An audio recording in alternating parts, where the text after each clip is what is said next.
playStephen A. Season's over for Steelers. 206. Stephen A. takes issue with the officiating in Pittsburgh's loss to the Saints but ultimately blames the Steelers for the position they're in. 2:06, 4 a.m. ETNEW Orleans. After battling the New Orleans Saints offense with conviction, Cam Heyward couldn't help but wish, "Hopefully we'll see them in the Super Bowl," the Pittsburgh Steelers defensive end said after Sunday's 31-28 loss at the end. For the Oakland Coliseum, Ravens defense unleashes dangerous side. The case for and against firing Wilkes. The friendship of Miller and McManus playoff picture. Who's in, out, on bubble? That statement isn't far-fetched. The Steelers reminded why they entered the season with legitimate Super Bowl aspirations. They burned a good defense for 429 yards behind the arm of Ben Roethlisberger. They sacked Drew Brees twice and stopped the Saints 3 times in the second half. But the Steelers, 8-6-1, are poised to miss the playoffs for the first time since 2013 because such inspired play was overshadowed far too often by curious losses and late-game mistakes and bad kicks. The Steelers are equipped to go on a playoff run right now. They won't get that chance unless the AFC North leading Baltimore Ravens drop the season finale at home to the Cleveland Browns. The Steelers host the Cincinnati Bengals on Sunday to close out a season slipping away. They need to win plus a Browns victory. A Steelers win and a Titans-Colts tie could also get them to the postseason. And that's on them more than bad officiating or bad luck.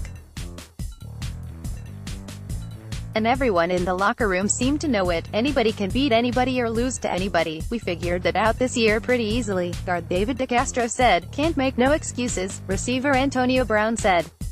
Have to find a way to put ourselves in a better position. They can point to several examples. The Week 1 tie in Cleveland. The 4-turnover game in Denver in Week 12. The 16-point blown lead to the Los Angeles Chargers in Week 13, followed by a loss at Oakland that featured Roethlisberger missing most of the second half with a rib injury and Chris Boswell missing 2 field goals. In the 2 games since, the Steelers have showed resolve and desperation. But a team that capped Sunday's fourth quarter with a Stephen Ridley fumble, a turnover on downs on a fake punt, and a Juju Smith-Schuster fumble clearly has lost its touch. The same breaks the Steelers created during last season's 13-3 campaign have closed up this season, as they've gone 1-4 since a 6-game winning streak in October and November. Antonio Brown and the Steelers played well against the Saints but were undone by late turnovers. Chris Graydon, Getty Images. While the 2017 Steelers were 7-1 in games decided by 5 points or less, this year's group is 2-4-1 in such games. We're not a bad team.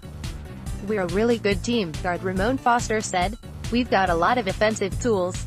We have a Hall of Fame quarterback who's pretty damn good, also. To say we're nervous about being down, it's never that. We just need time and opportunity. You've got to come to work next week and control what we can control. It's not a matter of feeling sorry. It's a matter of we kind of caused it and we've got to live with it. Asked whether he'd become a Browns fan for the week, Foster said, never a Cleveland Browns fan. Just hope they play good ball. The Steelers have gotten help before. In 2015, the Bills knocked off the Jets to help the Steelers squeeze into the AFC wild card. Pittsburgh defeated Cincinnati but lost to the Broncos in the divisional round with Brown injured. Roethlisberger is hoping for one more chance. The story's not written yet, Roethlisberger said. I told the guys in there. I said, listen, it's not over yet, this chapter of the story's not done. Obviously, we don't control it, but let's see what happens.